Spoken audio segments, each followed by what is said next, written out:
Hey.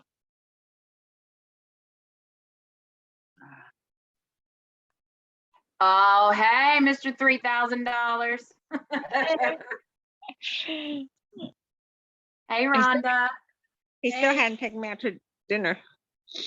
I could not believe it when they drew his name. I just started dying laughing because, I mean, what are the odds? Do you know how many raffle tickets we had in there?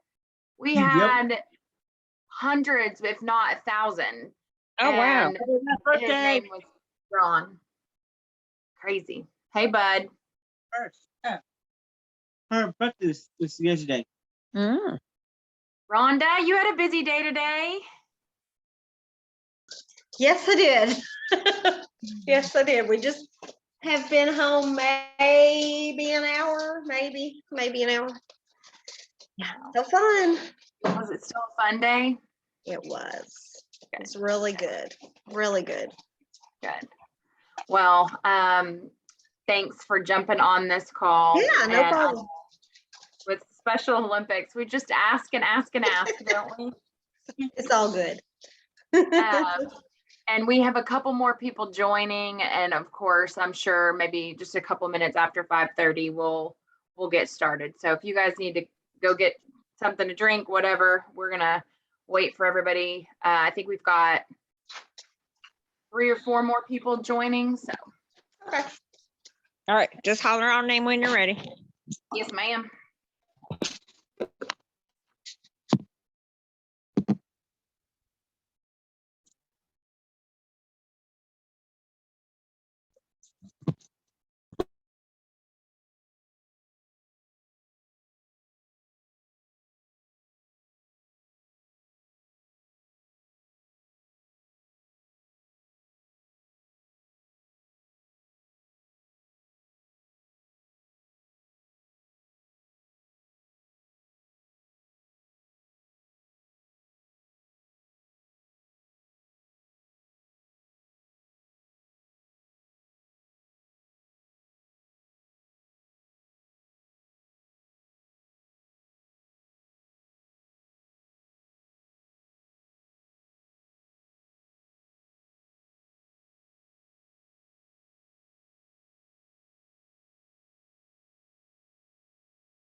Hey, Fran.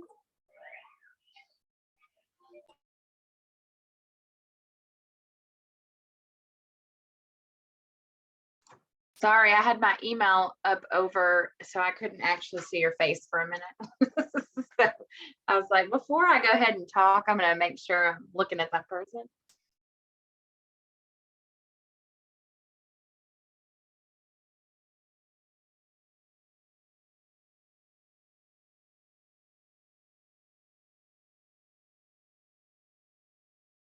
I have been busy recording. So Rhonda, for Jersey Mike's, their activation process, it also Jennifer Avery, when you pull this video, cut this first part out. Okay, do you know how to do that? You can splice the video. Natalie can do it for you. Yeah, I had her, she already pulled the other one and was doing the transcription on it for me, so having it done for YouTube. When you tell her, just say whatever time we actually start, tell her to start the video at that time. Anyways, so Jersey Mike's is, I mean, they're really geared up, really excited, and we are hoping that we can do this for 2023. But what's so funny is there's like really specific questions. Like, for example, did you go by which store? Who did you talk to? Like, what were the athletes' names? And it's so that if they want to use it in their media, they have everything that they need. But anyway, it's just been a lot. So that's why every email I have ends with, and if you want to go buy Jersey Mike's, I won't be mad at you. Everyone I send, it's not just you, Rhonda. I send it to everyone. And if you want to go buy Jersey Mike's, I'm not mad. Also, something I just realized, okay, so I know David is David Dallas. I know that Emily's Emily Sandridge. I know athletes by their first and last name. Well, one of the pictures sent to me was Jimmy from Area 10. And I guess he's like Madonna because I did not know his last name. I'm like, Lindsay Smith is with him. And I'm like, and Jimmy. And Jimmy. So I had to text Renee and she just sent Barnett. And I'm like, did not know that. I had no idea.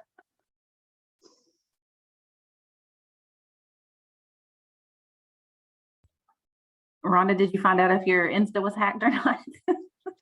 Apparently it was. I appreciate you telling me that because I don't really go on that very often. Uh-oh, what'd you do?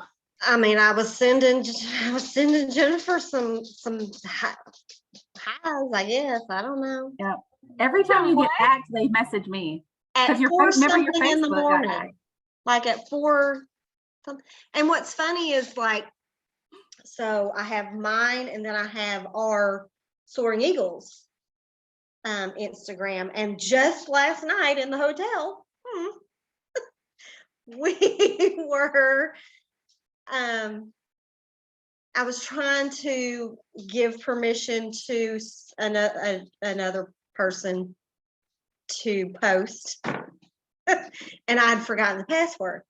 So I sent and, reset that password on the Soaring Eagles account. But not my personal account. So that it was just really weird that you sent that. I was like, oh, I don't know. At least I don't think anything icky went out. No, it's just like, It's just some of those people going, hi. well, I think usually what they do is they try to act like it's somebody that I would trust, and then if they can get you to start talking, then they'll be like, they'll start asking you for money or whatever. Yeah. Because one time it was somebody that I thought it was them, and I said like, hey, I'm good, how are you?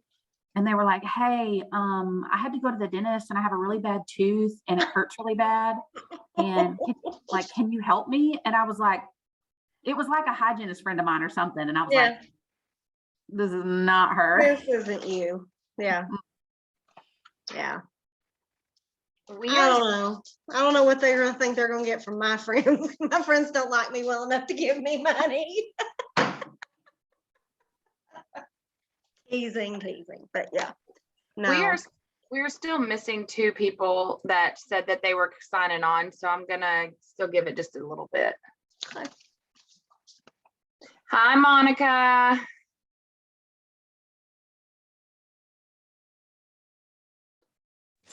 Hi, Cammie. Hi, Tammy. Lucia said hi. Hi, Alicia. We're just trying to rush into the house. We just got home. You're fine. You're fine. I was trying to make the time enough time that you'd have time to get home, but not too much time that you'd be like, oh, the last thing I want to do is get on a conference call. The perfect science. You should have made it earlier. We might have got home early. That'd have been a novel idea. What you're saying is I need to schedule you stuff for like 4:30, so then you can get home early. Is that what that is? I'm saying 2 o'clock. Oh, okay. You know, Even I'm better. all good with 2 o'clock, but I don't think that'd work. They'd make me stay at work and do it there. So Yeah, nobody wants to do that. yeah. I'm sending an email. Hold on just a second.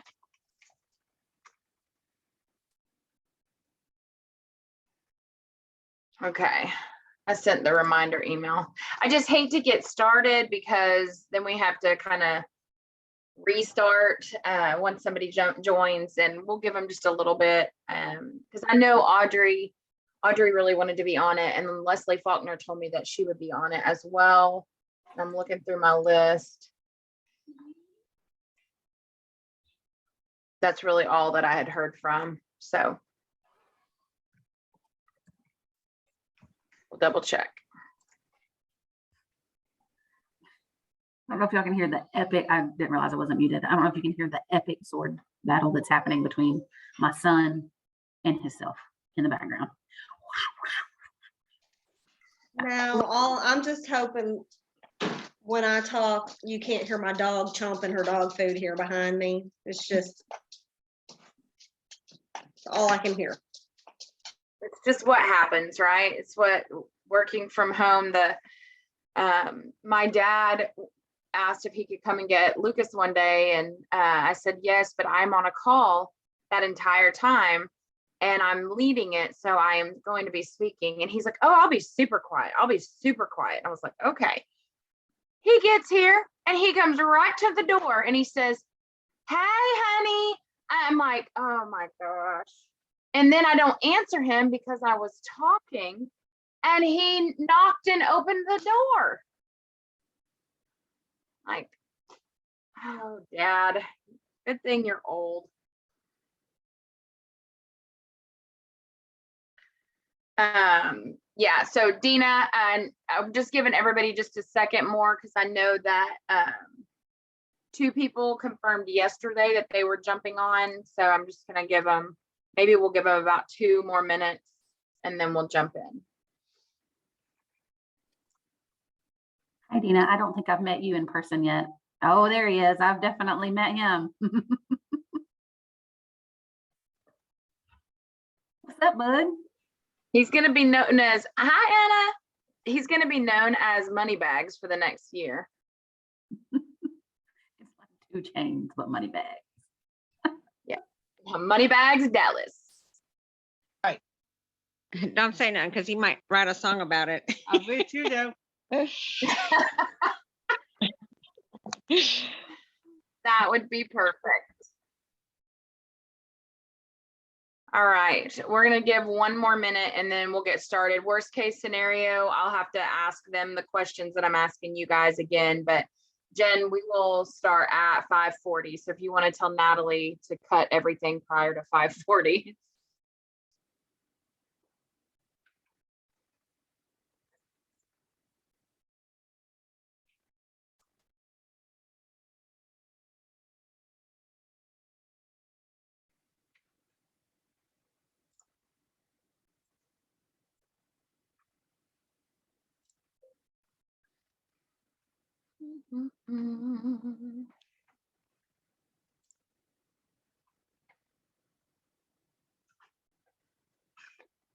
All right. Okay. So we're going to go ahead and get started. And then, like I said, if they join afterwards, we'll go from there. Or if we need to, Jen, like we've been doing for others, if we need to reschedule so that Audrey's feedback and Leslie's feedback are on, then we can totally do that for them. All right. So essentially, let me kind of walk you through what we're doing here. We've been working in inclusive health and working in this space for quite some time in Arkansas. I know that probably everybody on this call is aware of something that we're doing with inclusive health. One thing that we started doing was integrating with agencies or public health works, whether it's the state or Cooking Matters, things like that, and helping them to create programming that is more conducive and effective for people with intellectual disabilities. That being said, we started doing that. And now CDC has said, hey, Special Olympics, I want you guys to do this needs assessment and figure out what we can kind of tell these agencies that maybe don't work well with people with intellectual disabilities, or maybe they're putting out materials and programs and our athletes aren't taking advantage of them, and why. So these questions are really designed for you guys to tell us your experiences. There is no right or wrong answer. Jennifer is going to be the note taker, so she gets the awesome job of typing it all, writing it all out of whatever you guys say. So make sure you're very winded. You say a lot of words. She needs to write. Just kidding. Okay, so it's really going to be a round robin. I'm going to ask a question, and then what I'll probably do, just to make it easier for the mute and the unmute and everything that happens, is I'll probably say Dina, and then Dina answered, Rhonda, and then Monica, because that way we don't have that weird Zoom, like, sorry. Oh, okay. Got it. Okay. That was a very technical presentation of a bad Zoom call. I hope you guys enjoyed. All right. So for the sake of this is being recorded, and we will be sharing this with Special Olympics International. So I know you guys, but I'd like you to tell me your relationship to the person you care for and how long you've been in that role. And so we'll start with Dina. Go ahead. Okay. I care for David and Anna Dallas, and David is, how old are you? 32. That's right. And then Anna just turned 19. So, but I've only had her since she was 9, so 10 years. And you are their mother. Yes. Mama. Again, you're going to hear me say things like that. I know the answer, but we're for the sake of whoever's watching this. Okay, Rhonda. So I'm Rhonda Standridge. I care for my daughter, Emily. I am her parent / guardian because she's 21 years old. So I've been taking care of her for 21 years. Monica. I'm Monica McKinney, and I am a mentor and coach for several athletes, specifically Stephanie Price. And I've been doing that in an official capacity for about 9 years, and in an unofficial capacity, probably 20 plus years. Awesome. Okay, thank you. So what we're really going to do is kind of move through a couple of different topics and really kind of dive into what type of programming would be more helpful, or what can they do to make their programming more helpful. And it's going to be specific to, so I'm going to bring up different topics, but also it doesn't have to be something you've ever participated in. If you have to pull from just an experience with a doctor or a dentist or something like that you know about, then that is relevant as well. So if you, for example, if you've never done Cooking Matters and that's a topic that we're talking about, then you can kind of pull from a different experience. Okay, so the first question, we're going to just talk about these healthy lifestyles, physical activity, nutrition, and chronic disease prevention. And I'd like to know where you go to receive health and wellness information to help your person with intellectual disabilities that you help to serve. So Dina, where would you go for those types of resources? Well, a lot of times I go to my summit coordinator, like when I have questions, and they'll kind of guide me where to go. But most of the time is their doctor that they see on a, whatever is affecting them at the time. Okay, yeah. And so for the purpose of this call, Summit is a managed care organization here in Arkansas. Awesome. Okay, Rhonda, what about you? I would say the same thing, just first her PCP. I have reached out to her Summit Care Coordinator as well, but mainly just PCP. Okay, all right. And Monica? Well, we not only utilize the PCP and all of the past organizations, which are the managed care organizations Kevin was talking about, but we also rely pretty heavily on Special Olympics Arkansas. There's usually some good information that they can provide us, and have been very helpful when we've had needs for certain things for certain athletes that we may not have the opportunity to get. Awesome. Okay. And then you guys talk to me about the biggest barrier for your dependent, your child, or your athlete with ID on taking advantage of any external programming. What would be some barriers to that? And I can explain external programming. So if the community center was having some type of cooking class, or it just something not within our organization and not within a workspace. So I think Emily goes to Jobs for You, right? And obviously Abilities, Monica, but what would be some barriers to external programming? Dina, we'll start with you. Well, right now I'm kind of going through that because Anna just turned 19 and she'll be graduating. So I'm trying to get information on what programs I can get. And right now, the only information I'm getting is from her teachers because I really don't know where to go or who to, contact. Yeah, okay. I think just as a side note, I think we have some things that can help you with that. Jen, do you Awesome. need something? I need to ask for just a quick timeout for 1 second. Are we going too fast? No, my my questions in the tool are not matching up to the questions in the moderator guide, and I'm just trying to find them on here real quick. I mean, Okay. I've recorded so far. I find it real Maybe quick. they need to update the changes that they made.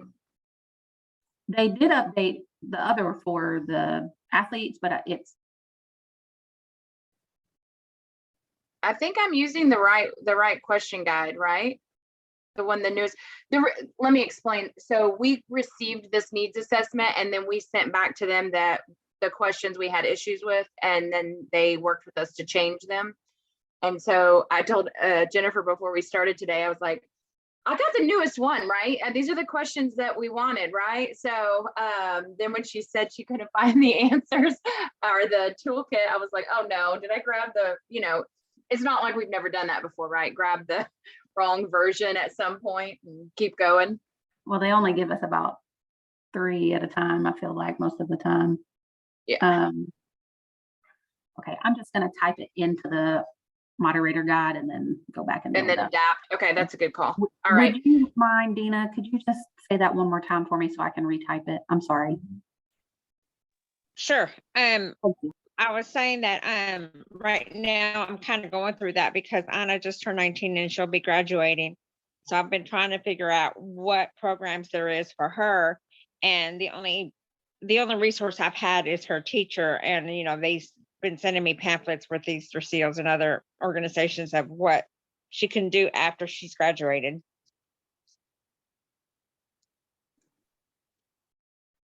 And probably none of that, Dina, has anything to do with health or wellness of different programs that the state offers. Have you seen anything like that come through? No, I haven't. Yeah, okay. For example, one thing that I'm explaining is smoke cessation. Okay, there's a smoke cessation department at the Department of Health. But is their material conducive to making sure that people with ID understand it? If somebody called that hotline and they had an intellectual disability, what would happen? Well, I can tell you what would happen because we've tested it, but those are the types of things that we're talking about, talking to the state and saying, hey, somebody with ID can't call the smoke cessation hotline. So there's no reason for them to call, because once they get there, the person on the other line isn't trained to work with somebody with an intellectual disability or even recognize that someone might have an intellectual disability. So that's an example. Rhonda, I'll let you go ahead and talk about any of the biggest barriers that you have to independent programs. So yeah, I think we're kind of semi-rural area. We're kind of in between a decent sized city, and my biggest thing is not having something close by. Like Emily goes to Jobs for You in Ward, where that's a good 30-40 minutes from where we live. And so for her she's supposed to be there getting a job. And where's the transition out of the program? Like, she needs a job in our area, not 30 minutes away. So having those agencies closer by to where we live, and just finding the right fit, it's scary. Because I don't know where she is now. I don't know that that's a good fit for her. And then if we leave there and try another, I don't want to just keep skipping and trying, but I don't know any other option for her. That makes great sense. Sorry. Okay, Monica, what's your take on these barriers? I think probably the biggest barrier for us in this area is transportation, to be able to get the athletes from one place to the other, and also parent involvement.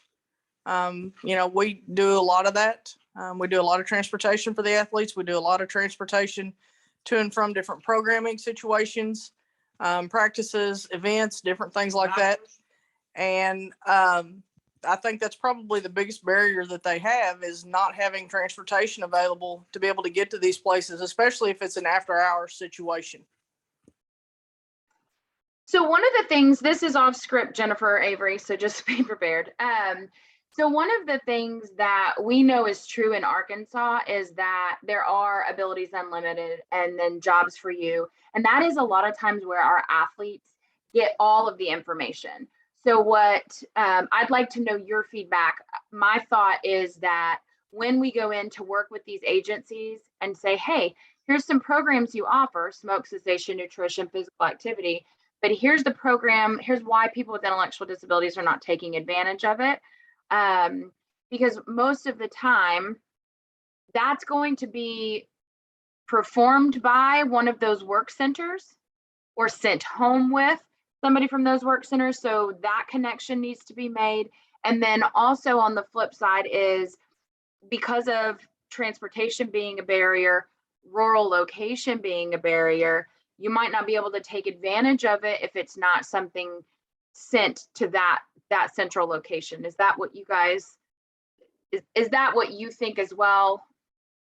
I've seen heads nodding. So that's one of our biggest pieces that we want to offer this CDC, is say, look, it's that they can adapt the program, just like we did with Cooking Matters, where we went to Cooking Matters and we said, hey, we love your program, but nobody with ID can do this. So here's some things that we can do. Will you change it for us? And then what we did was we sent it to all of the workplaces and the training centers for you guys to execute. I say you guys, Monica, and then Emily would do it at Jobs for You, right? Where she might learn some of her new skills, things like that. So, okay.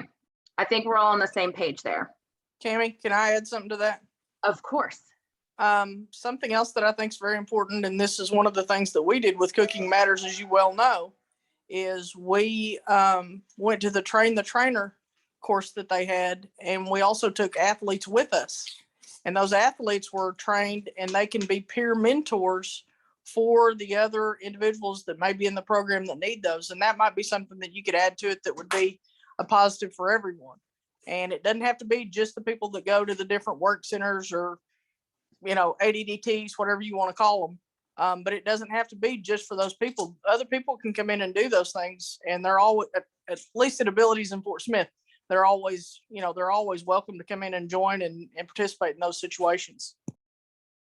Yeah, no, that's a great idea. So this question, the reason I said what I just said is this question, it kind of feeds into it. But what are some suggestions for you guys, Dina, specifically you talking about how you're not getting any information except from the teacher? What are some suggestions on how to reach people with intellectual disabilities and their families to promote some type of health and wellness programming that the state is offering? What would you recommend? Well, for me, it would be helpful, like, if they had, because like we do a lot with Special Olympics, and we've been doing Down Syndrome Association. If they can contact places like that, where we're like, I know, like, I'm not also like, with people who deal with people with autism, like, I don't know what organizations they have, like maybe they can contact them like, hey, maybe you can put this on your Facebook page, or maybe you can put this on emails that, get an email contact list of these, hey, these are the things we offer. If you need information, if you need help with that, maybe you can contact through that, maybe emails or, organizations that we're already dealing with each different disability. I think that's a really great idea. Thank you, Dina. Rhonda, what would you recommend?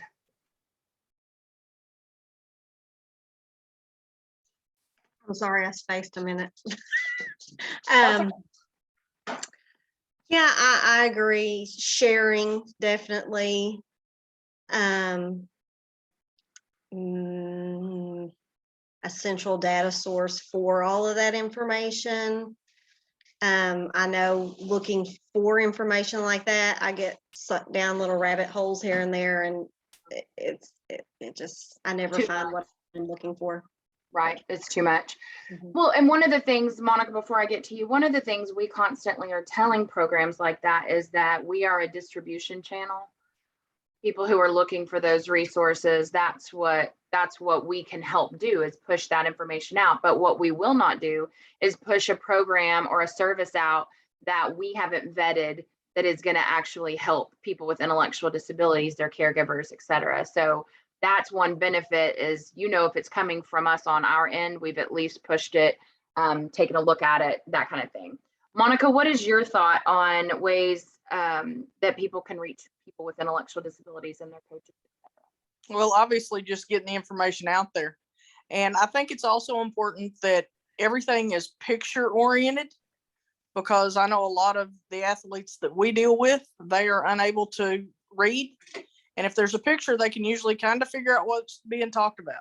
So pictures are very, very important in that situation. Even in like the email blasts and the different things that go out, pictures would be really important. Because again, words don't mean a whole lot to them. I can tell you that, the stuff that comes from the state office, what we do is I've got a list of about 131 coaches across Area 4, and I forward that stuff out to them all the time, because we feel like it's important that people are informed as much as we can do. But that, those are the big things, is just being able to get the information out there and being sure that the right people are getting it. And I know that's very difficult. And I know there's lots of information out there, and I know there's lots of things to look for, but again, like you said, most of the stuff you guys send us has been vetted. So we don't really have to worry about, oh, is this true information? Is this not true information? Unlike some other sources that we might have. And also one of the other things that you might be able to do is you might be able to, and I know that Special Olympics works really well with Summit, the past Summit, and that helps because they will also send out that information to the providers. And, even Summit could probably send it out to the individual families, maybe. I don't know exactly how they communicate with the families, but they might be able to even do that to help spread that information to the other families. Yeah, that's a great idea. We do use the care coordinator for that. And, that would be a great connection. Just bridging what you and Rhonda both said, we could use those care coordinators in Summit and Care Source and whatever the other one is. And we could tell those state departments that once we've walked you through how to adapt your program better, these are some other channels that you can push your information out, because those care coordinators, you're right, they are pretty hungry to send the right information out. All right, so here's a good one. What areas of health and wellness, what topics would you like to see more programs and services? Hi, Emily. What programs and services or health and wellness topics would you like to see more of for David and Anna? Dina? I think Dina might have frozen on us. Might have to come back. Oh, there she is.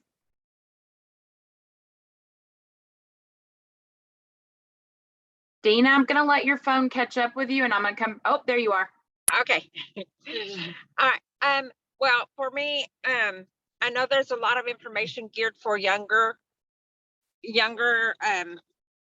people with disabilities, trying to get them in programs, things like that.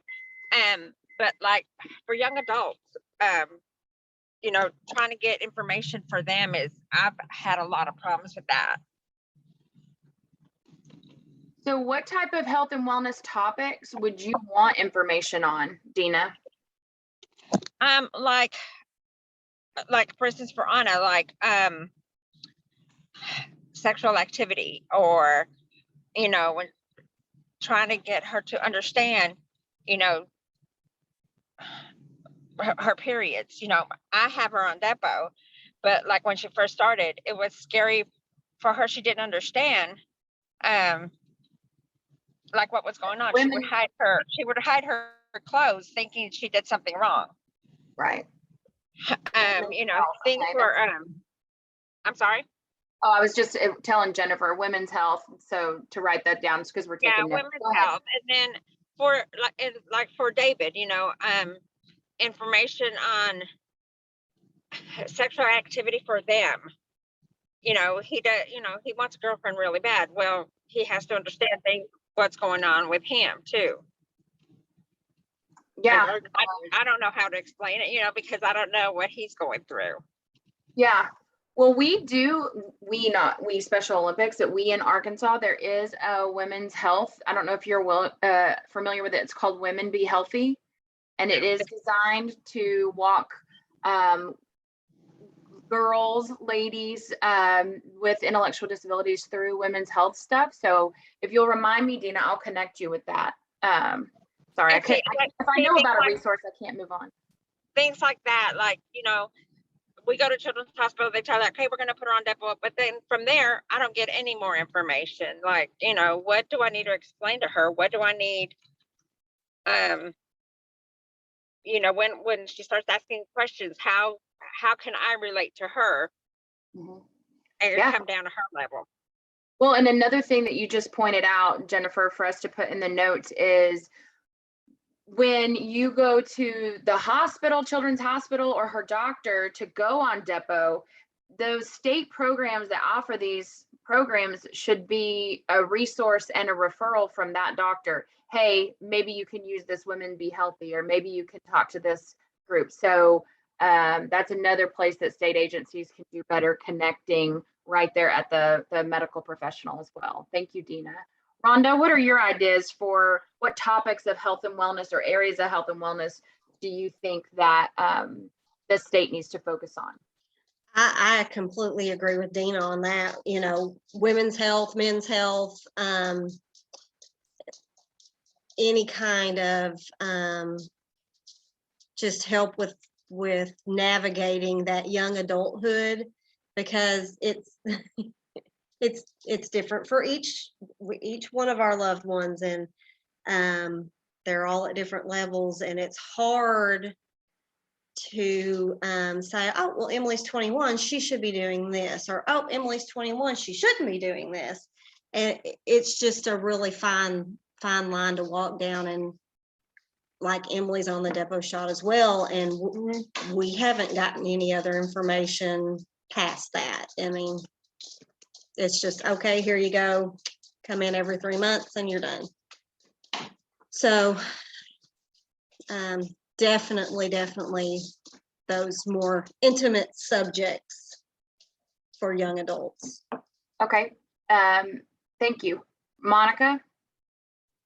I think one of the things that we see is that oftentimes, and we specifically deal with adults. So, you know, and I'm talking from 18 up to 60.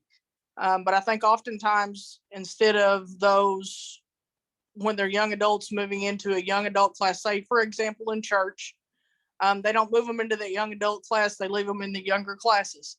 Well, when they're always around those younger people and everything else, that's what they're going to see as someone that they should be interested in, maybe.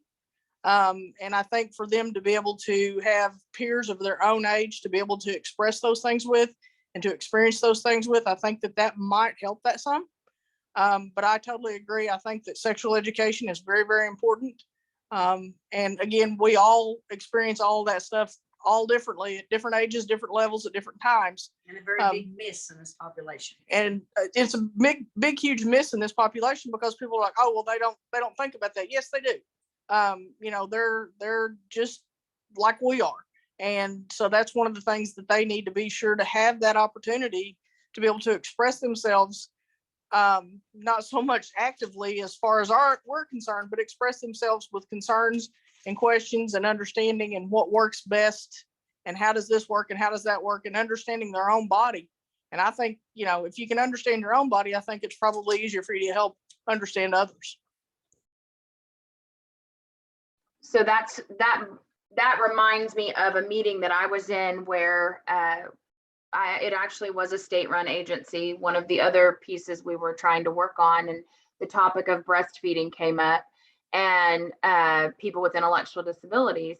And she said, "Oh, well, we don't have to worry about that." And I said, "Why not?" Yeah. So again, these are the types of things. That's why we're having this conversation today. Is we want to start targeting different departments at the local and state agencies and saying, okay, this is, the Department for Women's Health and Breastfeeding. Are you prepared if somebody with an intellectual disability is in, if you're a lactation specialist or whatever you are? And right now the answer is no, they're not prepared. So we are trying to gather the information to go in and say, let us train you on, providing better quality care. Because we know that although just like exactly what you just said, Monica, oh, well, they can't do that. Well, we know that that's not true. Just like, oh, they can't drink, so they don't need to know how to drink responsibly. Or just like, oh, they can't buy cigarettes, so they don't need to know smoke cessation. So I think these are all very good topics. And I appreciate you guys for bringing those up. All right, so now we're going to move into mental health, okay? And just want to kind of talk about. Hey, Cammie, can I stop you first? Of course. Sorry.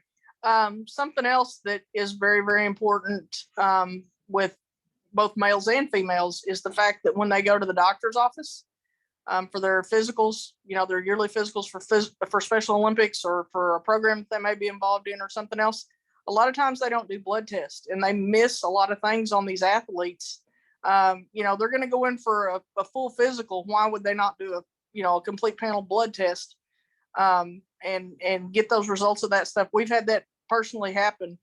And they've missed a couple of things. And so that's something that's kind of Like important. cancer. I mean, It was cancer that was missed because they hadn't ran blood tests on this young lady in 8 years, excuse me. And let me ask a clarifying question. Yep. So at a wellness exam that happens once a year, Mhm. like you and I have, where they draw blood, no matter what, they don't even ask me. This is not happening for our athletes? No, ma'am. Absolutely not. No, ma'am, it is. That is a big problem. Okay. That's why I wanted to share that. Wait a minute, Wanda? just Wait, Cam, Yeah. that even comes down to them having pap smears. Oh, well, they're not having sex. They don't need a pap smear. They don't like it. I don't take blood because they don't like it. They get upset. Okay. I mean, that's been over and over again. I have argued with several doctors and they just won't do it. It doesn't matter. I tell them they can still get cancer like anybody else. They can still get a disease just like anybody else. And it's like off the radar. So let me ask you this. If we were going to target someone at the Department of Health to change this, Mhm. to talk to medical professionals about this wellness check, about not drawing blood, about getting over that fear, what department at the Department of Health do you think we need to start with for that? Medical You know, board? Do what? yes. Okay, you can go to the health department and get the, what's it called? That you have to have before you enter a program before the age of 21. The EPPD or something test. And that's where they're supposed to, a young lady or a young man, they're supposed to do all the tests, talk to them about sexual activity and everything like that. But if they're not going into a day program, that's never on the table for anybody. And it's only there till the age of 21. Well, that's not what I meant. Let me rephrase what I said. I think, because I understand what you're saying. What I'm asking is, so the Department of Health is a massive agency that also does a lot of regulations for the medical field. What department do we think, Jennifer, we're just gonna have to research this because I think this is really important to figure out who at the Department of Health we can work with to start getting some of this wellness check education in quickly. I'm sure it's a part of public health, but then it goes to general practitioners too. Okay. I don't know the answer to that, but I will work on it. Do you guys have a suggestion of where to start? Where I started, just for my guys, is I added to our medical. I got with a nurse and said, okay, what's the major blood test that you take on us all the time? And she gave it to me, and I added that to my medical to be checked off that it's happened, or a date that it's going to happen, to put them on the spot with it. And I get back, not needed, not going to. It is unreal. Okay. Well, this gives me and Jennifer Avery something to work on. So that I kind of like having a little fire there. So I'm not mad. Okay. All right. So that is really helpful. So let's go back. But anything else on the medical piece? Well, Jen clearly needs to say something, and then we'll move on to mental health. Go ahead, Jen. The only thing I was gonna ask was, did you want me to share and just let them have a glimpse of like the massiveness of that, like how many different little departments within the Department of Health that we would be looking at? It's pretty much, to save you the visual, you could look at it any time, but it's almost anything you could imagine. Any department that you could possibly imagine that would have anything to do with health, public health, that's what they have. Well, I will say sometimes they're not always grouped as efficiently as we would like them to be, but just as an idea. one thing that I'm thinking of, though, in tackling this specific issue that is definitely creating bigger health issues for our athletes down the road is, Jennifer, I'm thinking we need to go with chronic disease, because if chronic disease knew that no one's running blood work and they can't, I mean, when we talk preventative care, this is a big problem for preventative care. That's why they actually draw the blood anyway, right? So let's start with chronic disease and bring this up in that issue, and maybe we can make it a public health crisis. Okay, all right. I mean, I don't know why I asked the three of you on this call. It's like you have no input whatsoever. Okay, the four of you. Sorry, Alicia, I can't see your face. Okay, so let's go to mental health. Where do you guys go to access programs and services for mental health with your whomever you're caring for? And Dina, I'll just keep it consistent. I'll start with you. I haven't had any programs with mental health. Okay, I think, have you even ever been sent information or just any resources for mental health? No, and my question is, like, I've heard people talking like, with Down syndrome, they, at a certain point, they start getting dementia. When is that point? It's just, and I don't know how updated is that, because a lot of times with Down syndrome kids, they would put them, in the back burner. Nobody, cared a lot of the information. How updated is that information on them? They used to live to be a certain age. Well, now they're living to be longer. Mental health, like what do I need to expect? What signs do I need to look for? Things like that. I've never gotten any information on that. So Jennifer, add to our wish list in your comments the Center on Aging, and then let's go see from them what they offer on dementia, and then if they have anything specific to people with ID, and then if they don't, then we can jump in there with our Strong Minds. I'm sure that there's somebody at Special Olympics International or some volunteer works with us for Strong Minds that can help to kind of bridge that gap with the State Department. So Dina, that is very insightful. Thank you so much. Rhonda. Well, I'm sorry, let me tell one more thing. Also, like on mental health, they do these tests for them every year or every 3 years, and they get, okay, here's the results. Okay, but that's where it stops. Mental health, what does that mean? Where do I stand as a parent or as a guardian to be able to help her or him? What's, because like right now they're both at tier 3. what does that mean to me? I don't know what that means. I'm just like, hey, they're a tier 3 and that's as far as it's gone. You know, mentally, what does that, where do they stand on that? You know, like if I try to get them into a program, I'm sorry, no, they're a tier 3. They can't do that. I don't understand what that means. Okay. And Jennifer, Avery, I'm not sure if you know what tier 1, tier 2, tier 3 means, but it's basically, and Monica, Rhonda, correct me if I'm wrong, but it's basically the level that the Department of Human Services has given them for independence. And like, this person needs to be supervised all of the time. Am I on the right track here?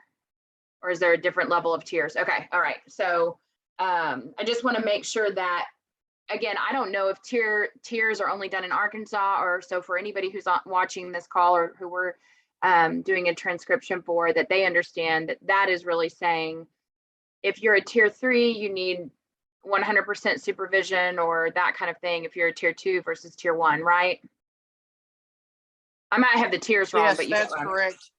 And it also provides information to the different managed care programs to be able to say how much, basically how many hours and how many units that are available for that person, for workers and different things like that as well.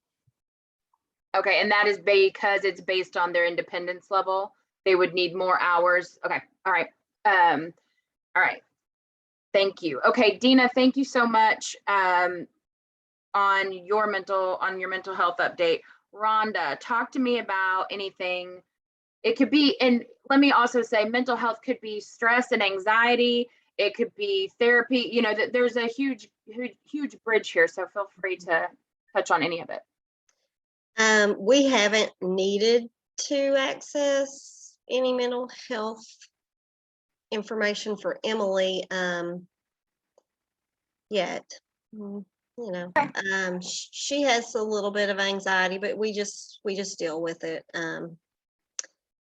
But no, we haven't had to. I think I would know where to go if I needed it, but we haven't had to. And where would Piggybacking off of the tier conversation, that system has become very flawed here recently. I have had a lot of people come to me saying that there's their children who are almost total care, you know, can't feed themselves, can't, you know, need supervision constantly, had being put in tier 1 where they should be in like tier 3. So there's a whole mess going on there. We've done it several times. You know, we've had to go and have, you know, our thing redone. It's a different person every time. They don't always know what they're doing. Training is not the best. It's off my soapbox there though. Where would I go for mental health? I would probably call her care coordinator and have her set that up, or I don't know, we would just find some place. Yeah, no, that's great. We're just trying to lay the framework for, do you know where you would go? Because if it's not getting pushed out, like Dina's saying, she's not getting any information on it. So if we were to start pushing it out, let's push it out to the channel where you would have gone first, right? Now, specifically, someone that deals with people with intellectual disabilities, that I don't know. So that would be a whole can of worms situation there, trying to dig down, you know, find someone who does that. Perfect. Monica, do you remember the question? Kind of, but I'll get close. There is, you know, we have a counseling center here in Fort Smith. That would be one place we would start. We also have an inpatient facility that does inpatient and outpatient counseling. There's a couple of other sources, but they're not really equipped to deal with people with ID. So that's not even something that I would consider a resource for us. And And I can ask, why do you say they're not equipped to work with somebody with ID? What are they lacking? general Every day. knowledge. Mhm. General Okay. knowledge of understanding the situation and being able to talk to them and being able to communicate. Being able to question them and know how to question them, because, you know, most of our guys are pretty happy when they go and speak to anybody and ask, you know, answer any questions, and they're going to answer them to how they feel like it needs to be answered. But they don't understand that they need to reword that question, ask again, to get down to the bare bones of really what's going on. I have one that goes in, you know, because she has to have meds and stuff. Well, how are you today? I'm wonderful. Well, great. Have you had any bad days? Well, I have some, and sometimes I can't sleep. Well, okay, here's your prescription. Now, how in heaven's name she could get anything out of that little 2-minute speech little thing is beyond me, that she can give her prescription for medicine. Yeah, so you guys are, Jennifer Avery, I know Jennifer is loving this. Jennifer, add to that list that we need to do some inclusive health training in the mental health realm. So in full disclosure, we have been trying really hard to break into the mental health world here. We've been trying to get a clinical director for Strong Minds, and we have people who come up and they're very passionate about it, and this is the avenue we should go. And then we start running down that avenue with them, and then they are like, wait, no, what? So I think if we could do maybe at an association or a meeting about from mental health professionals, Jennifer, there's got to be an Arkansas Mental Health Association or something like that. If we could do an inclusive health training there, maybe we could start to bridge these gaps.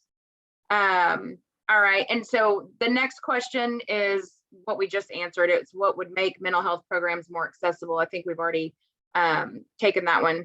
And then this one we also kind of talked about, but for Jennifer's sake, I'll ask it again.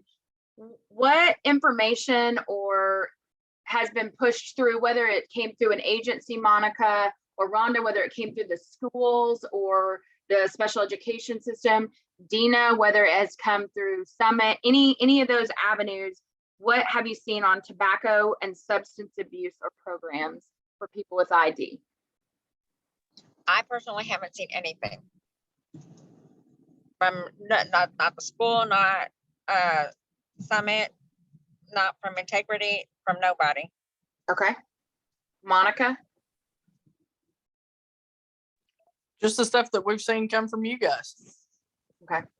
We haven't seen anything from anywhere else, but we have, the information that you guys have been able to provide us, we have seen that. But other than that, we haven't seen anything that we feel like is beneficial that we could provide to the athletes to be able to help them with that. And Rhonda?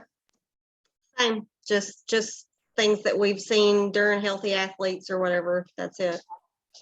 And just so that you know, we also have a coach's guidebook that has several pages on substance abuse, nicotine use, those types of things. And we have it in 4 different formats. So if that is something, a topic that you guys are going to cover or something like that, I'd be happy to, obviously it's out there, or we can send it to you guys, that kind of thing. Kim, Yes. just as a thought. Also, don't be downplaying my ability to type and take notes. I'm a speed demon. Outside of that, though, I'm going to add to our list. We might try to talk to the programs like for example, UAMS. They do tobacco training cessation for healthcare providers, and so we might want to talk to them to see if we can lend any pieces into that are specific for our population. So I think that is a fantastic way to weave that in. If we've got these PCPs and these general medicine and any of that kind of stuff. And also, I wasn't doubting your note-taking ability. I was laughing at the amount of to-do things I'm putting on our list. And we're going to talk to this person and this person. Okay. Now that we're coming out where people will meet with us in person again, we're ready to rock. Okay. And so this question is, I just lost my place. Sorry, guys. Hold, please. Okay. So this question, I don't know if anyone's going to have any feedback on it, because it's not new to Arkansas, but there's only certain places that have it. Has anyone dealt with a school-based health system on this call? No. Okay. So we're obviously going to disregard that one. There are several school-based health centers that are on site at a school, and that's where a lot of our athletes or students at that school seek that care. It happens a lot in rural cities. So just to kind of educate you guys on that. So we're going to skip that question. All right. So here's the next piece. When you received information on pandemic response, whether it was education materials, vaccination materials, anything, did it come from a state agency? Where did it come from? Did you feel like you got enough information on it? And we'll start with Dina. The only vaccine information I've gotten is from my pharmacist. Okay. I mean, the only thing I got from the school was a thing to sign saying, hey, we're going to give it a shot. So I haven't gotten, even when they do the flu shots, I don't get information on all they give us is, hey, we're going to do the flu shot this day.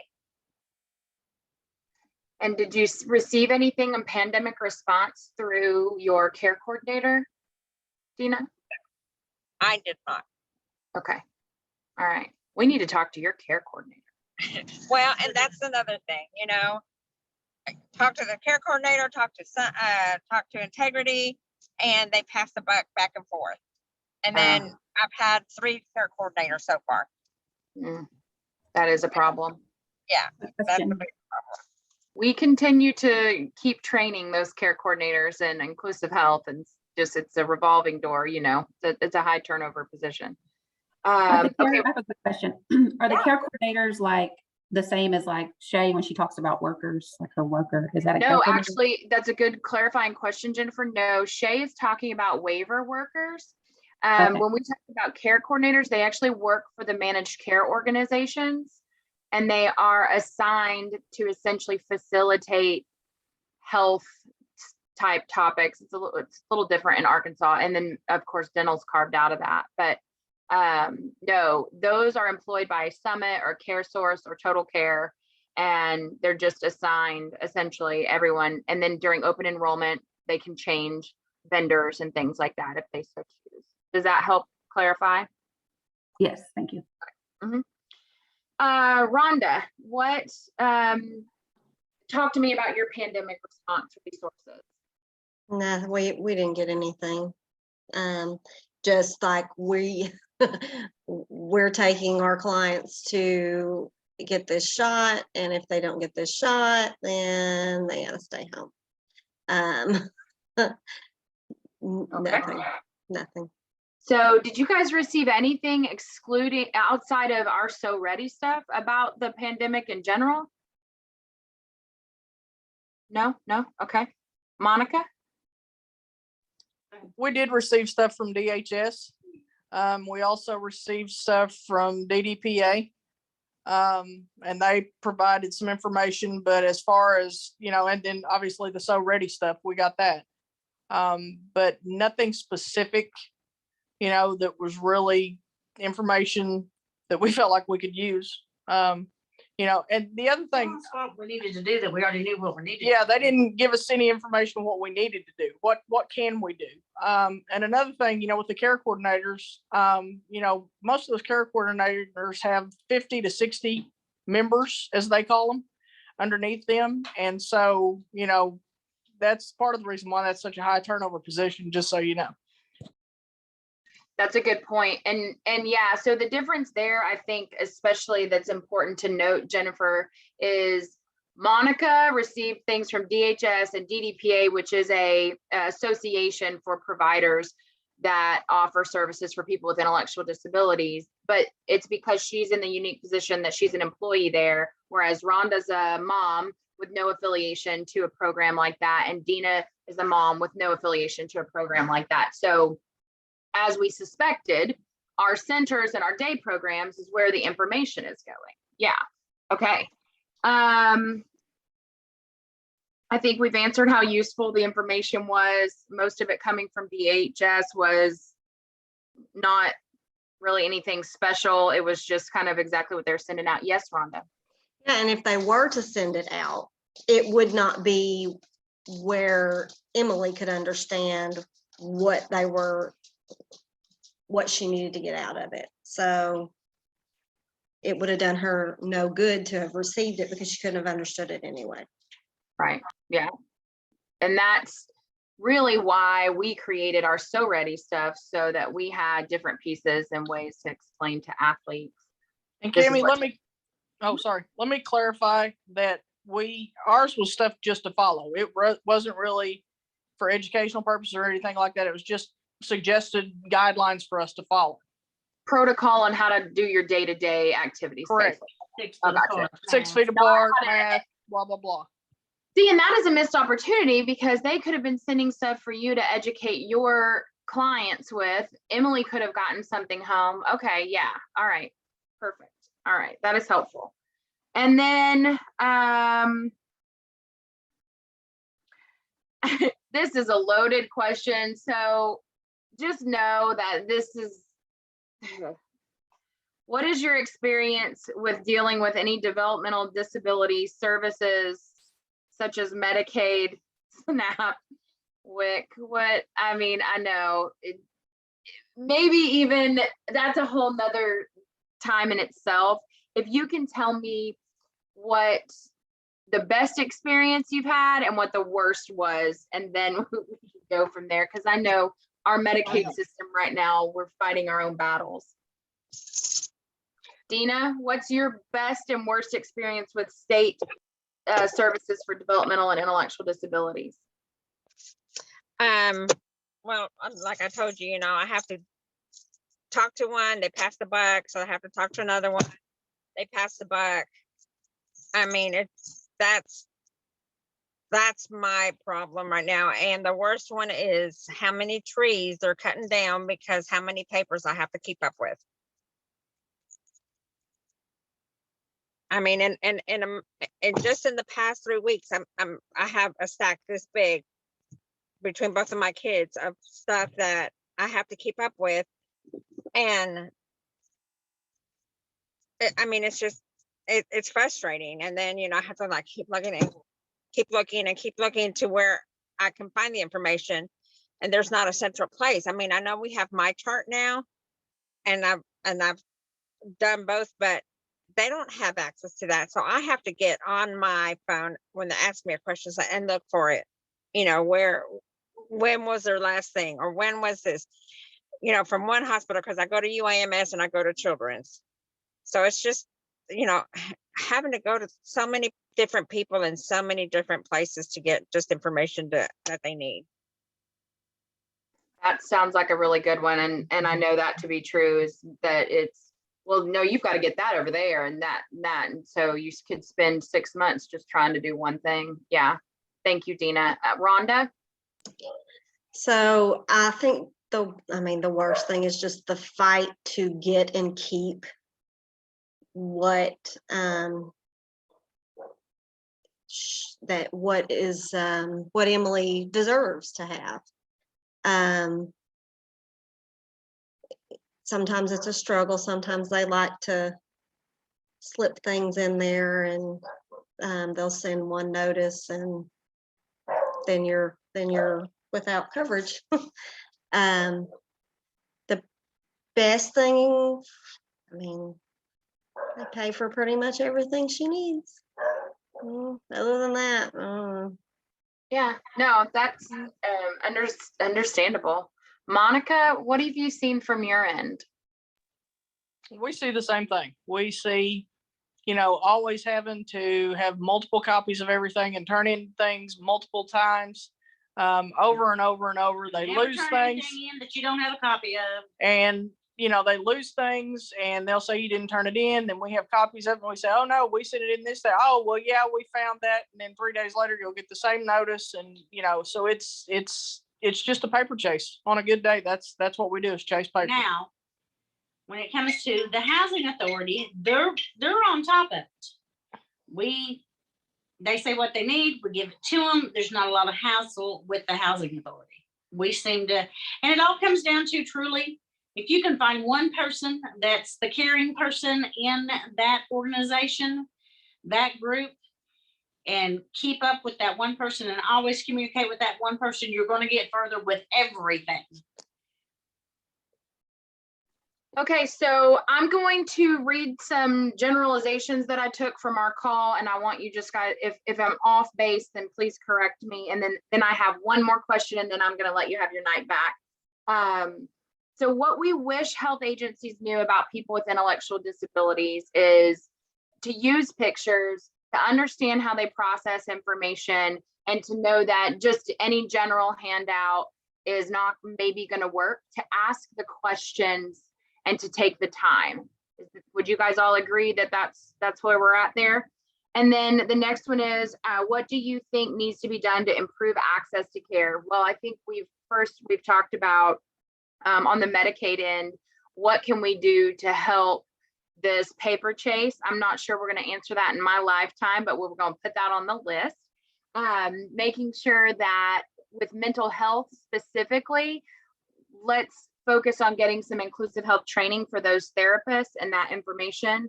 Trying to make Special Olympics not the only channel where you guys are getting safe information, even though personally I like that, but we do need it to be spread out among others.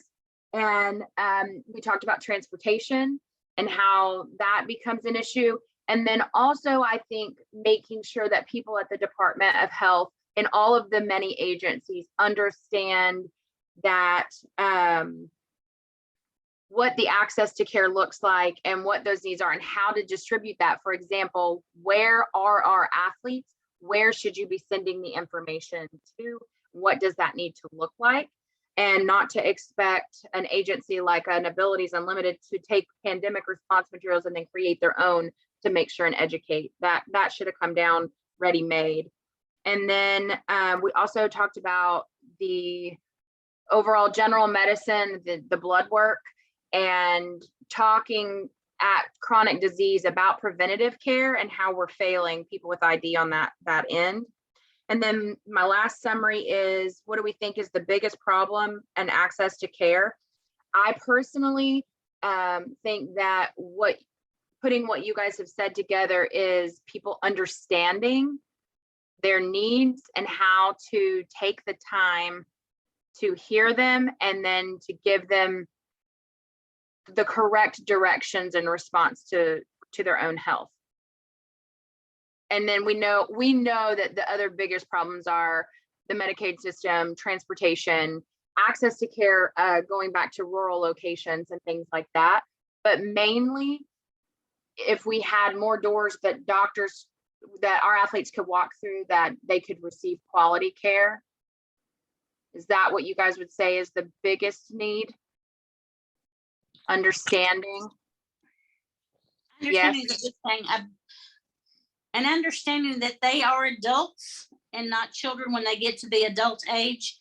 Like my chart, that is way too much and way too many things to punch on and pull down and move through for it to be helpful to an individual with an intellectual disability. It's too much for me most of the time. So it's definitely too much for them. But when they go, if they would, before they have an appointment with an individual with an intellectual disability, they send them through my chart or whatever, what is going to happen at that visit. So they're prepared for it ahead of time. And whoever helps them in systems with that, yes, this is what's going to happen. Yes, we're going to do it and reinforce that. Something, but my charts doesn't work for my guys. They get way too confused. But I do not need it to be dummied down to, little kids on it instead of adults. You know what I'm saying? I don't know how to put that eloquently. But Yeah, no, I think what you're saying is, and what we should be doing anyway, and this is one thing that every department that Jennifer and I go into, we'll be talking to them about 5th grade health literacy level. That is the health literacy level in Arkansas, regardless of whether they have an intellectual disability or not. And just moving those types of things down to a 5th grade level, I think would improve that without making it a preschool type of document. And then also there was something else that you said, and this also came up in our athlete call focus group this morning. It was, sorry, something crazy is happening in my house right now. I don't know if you guys can hear that. I'm sorry. So it was listening and understanding what they're going to go through, having someone explain this is what's going to happen, that kind of thing, before it's actually done. And I think that that's just a level of respect also. I will say we do have a My Health document for Special Olympics Arkansas that allows you to send it to the doctor or take with you, and the doctor can write down and give instructions to the athlete. If you guys haven't seen that, let me know. It's on our website and I'll send it to you. It has lots of different pieces that you can use, writing things down, giving them the steps. It also has a person so that they can circle different things that are wrong with them ahead of time before they go in. I think that would be helpful. Jennifer, I think everybody's shaking their head that they'd like that resource. So we'll get it to everybody on the call. We can probably also do some re-education about that resource out to the entire Special Olympics Arkansas family. Okay, last question. The About Me form. Yes, ma'am, it is. Okay, I did actually for the first time take that to Healthy Athletes last time. And it was really well received. Like the athletes were really interested in it. The ones that like maybe their caregivers or coaches walked through with them, they also took some. So that also sort of, I was like, oh, I probably need to be talking about this a little bit more to everybody. So good. Yeah, well, I think that's a great idea. I didn't even think about that. So Jennifer says she's been taking it to Healthy Athletes, and we'll also get it to you guys. And please send your feedback on it. Okay, last question. Everybody's ready? Who's hungry? Okay. Emergency preparedness. Talk to me about what resources don't exist or that you really would need. And when I'm talking either natural disaster, knock on wood, we don't have a lot of earthquakes and wildfires, but we do have tornadoes, we do have floods. What do you think we need to be focused on as far as educating how to be prepared or how to handle a natural disaster for people with intellectual disabilities? I know David is very afraid when he knows there's thunderstorms coming. He just knows there's thunderstorms coming. He hears the tornado sirens. He doesn't know what's happening. I said, baby, you're going to be okay. You're going to be okay. Maybe if they had videos or something they could watch, like when this happens, this is what you should do, or things like that, something visual for them. Because, like I could tell him all day, you're going to be okay. But, I don't know how to explain, that there's hot air up here, there's cold air down here, and something's going to happen. Maybe if they had videos or something showing them visually, I think would help him calm him down. Like, David, watch this, it's going to help you understand what's going to happen if there's a thunderstorm warning. I think that's a great idea. Like a YouTube. Yeah, no, I think that's a great idea. Thank you. Yeah. Rhonda, what do you think? Oh, I'm sorry, Dina. I did not mean to. No. Go ahead. Ask them. No, you go ahead. I really sincerely, that's the weird Zoom pause. No, because I was going to say, I remember one year at one of the conferences or something y'all had, you had us, and I can't remember who did it, but y'all had somebody visually showing the kids. Okay, whenever you come up, this is with mental health, because they don't understand, hey, I'm going to hug everybody I know. You guys had somebody explain, okay, we hug to the side, and we do it for 5 seconds. Okay, count 1, 2, 3, 4, 5, let go. And then everybody got up and did it, and that's what stuck in David's head. Hey, this is what I'm supposed to do. Like, and I keep telling, hey, David, remember 5 seconds. You don't hug somebody more than 5 seconds. So, that's what I'm saying, something visual for them. And I think that it'll help them understand a lot of things in many areas. And one thing that you just brought on, with David and emergency preparedness and being scared of those thunderstorms, we could do a video on education, but we could also add some of those strong minds tips in there for calming yourself down and things like that, along with that are very visual. Thank you, Dina. And having kids with disabilities in the video, showing that people are like, hey, if he's just like me, this is what I need to do. Yeah. I think that's great. Rhonda, what do you think?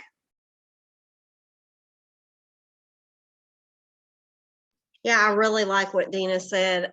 So Emily is a weather watcher, and she knows like when the sirens, when the alerts go off, it does cause her anxiety. But she knows when she hears tornado warning, because we live in Valonia. We've kind of been through it several times. Like she knows we're getting in the car and we're going to the shelter she knows exactly where to go.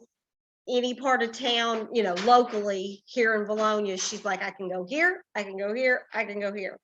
So I like that. Now, coming from working in a school, some of what Dina said kind of piqued my interest and got my brain working a little bit, that we have been really working with our teachers on IEP goals that are, let's say, more catered to our, more real, real world. And instead of learning the habitats of animals, maybe let's work on the weather a little bit more. I think that that's something they legitimately need to know at any level. And maybe we can replace that with some of these goals that are just stupid garbage goals. Like we're struggling in that department. But yeah, make it more real world. So thank you, Dina. I think that's great. Monica. I can't unmute myself, sorry. I think it's very important that real world, Rhonda said it as well as anybody could say it, real world situations are very, very important. Also, to kind of piggyback on what Dina said, have it to where there are individuals that are mentors, peers, that they're actually seeing doing these things. Repetition is a huge thing with all of our athletes. And if you continue to do it over and over and over again, they will get it. And something that we have just started, and sometimes, we're a little late in the game, but our guys switch off every day and they're doing the weather forecast. So they're going outside and doing a little video about how it is today, and they're actually looking at it and talking about it. So we put this spin to them, making it entertaining instead of it being something that's afraid. Okay, let me ask one more question based on what you guys have said. So if I've got an athlete who is independent living, and they're at home and a tornado warning comes on, what resource, I'm going to assume or hope that we've got a video out there already, because we listened to what Dina said, and then they go to a work program or somewhere where they've done a tornado safety type of education. However, where I would go at Abilities Unlimited when a tornado was hitting is not the same as where I would go at my house. I will say we asked the athletes on Athlete Call this morning, and they all were like, hit that bathtub. I was like, all right. So there is some education there, but also what about something for their refrigerator or a magnet with pictures? What do you guys think about talking to emergency preparedness about something that's actually tangible, that to remind them? Because I'm sitting at home, knock on wood, a tornado doesn't happen every day, and then I get panicked, but I can go to this one central place. You guys, what do you think about that? Yeah, Rhonda says, yeah. I saw Dina shaking her head. Monica, you think that's helpful? I think it's very helpful.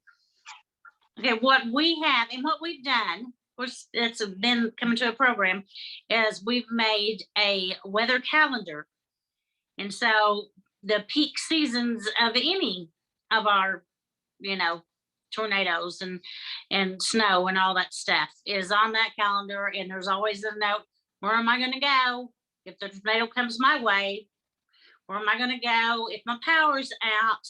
Because there was so much ice on the lines, who am I gonna call? Different things I like really that like that. is noted in the calendar, and it's supposed to, they're supposed to put it on the refrigerator. We also tell them that they have to do a family drill, and they have to come back with us how long it took their family to react to that emergency. I like that idea. Do you have any of that paperwork, Alicia, that you would share? Yeah, on a computer that I have no more. I think we can probably find it yeah. though, because I We think there's can. probably some copies. Now they're Yeah. gonna be older copies, but there's probably We can copies read it. wandering around. And we could at least send that to you and you could kind of go from that. It might not be current, but I think there's some stuff out there still available. Yeah, just a jumping off point, because I think I really like also having that emergency preparedness. If I lose electricity, what's my next step, and those types of things. I think that's helpful, especially as we are advocating for independence of whether they live with you or not, some independence in every avenue as far as that athlete can get, right? So, okay. Anything else that you Tammy? guys, what? Yes. There is, I can't remember where this calendar comes from, but there is an agency, it might be the Arkansas Council, Governor's Council or something, that sends out a calendar that has a lot of emergency things on it, and the back page of their calendar tells all how many gallons of water you need to have to be prepared for whatever, how many cans of food and all that stuff, but I cannot remember where it exactly came from. I'll try to find one of those too and forward it to you. Yeah, because I'd like to see if that's helpful for people with ID. Maybe we can talk to them about editing that calendar if it's not. So yes, if you will, and then Jennifer, if you'll put that on our list to see if we can dig around and figure out if it came from the Governor's Council for Developmental Disabilities or just in general. Well, what we had was actually made for people with ID. Perfect. So that's, Okay, so the something resource does is kind exist. of already available. It's just us Where's trying to that? remember where it's at. Okay. No, that's great to know that it even exists. Then we can start from there with that council. Okay, is there anything Name of else that that again, we please. didn't? Oh, sorry, Jennifer, go ahead. Tell me the name of that, please. The governor's what? It'll be the Governor's Council on Developmental Disabilities, I believe. Is there anything else that you guys, by way of health and wellness, and like I said, our goal over the next year and a half is to pick off these agencies, go in and talk to them about what that specific department can do to service people with intellectual disabilities better. And we're taking your feedback and the athletes' feedback to do that. Is there anything else you can think of that we didn't discuss today? I know we talked about a lot. This isn't the last you'll hear from Jennifer and I. We'll bring you guys back together once we've kind of gotten our plan together, met with a few of the agencies and start to move forward, if that's okay. Okay. I know that this took up a lot of your time tonight. I appreciate your time. Hi, David. David won the $3,000 for the polar plunge. He was the cash prize winner. Woohoo! And Way to now go, David. we're calling him money bags. There you The go. rest of the year. Okay, you guys have a good night. Pam, Hey, hang Yeah. on, Kim. Yeah. one thing that was said to me about healthy eating, Mhm. don't tell me just to add a piece of fruit. Teach me how to make the food I like healthy. I think that's really good feedback. I like that. I'm sure Was you know where that came from. I do. Yeah. I can hear it. I can hear that voice right now. Okay. Oh, you guys have a good night. Thank you. Bye.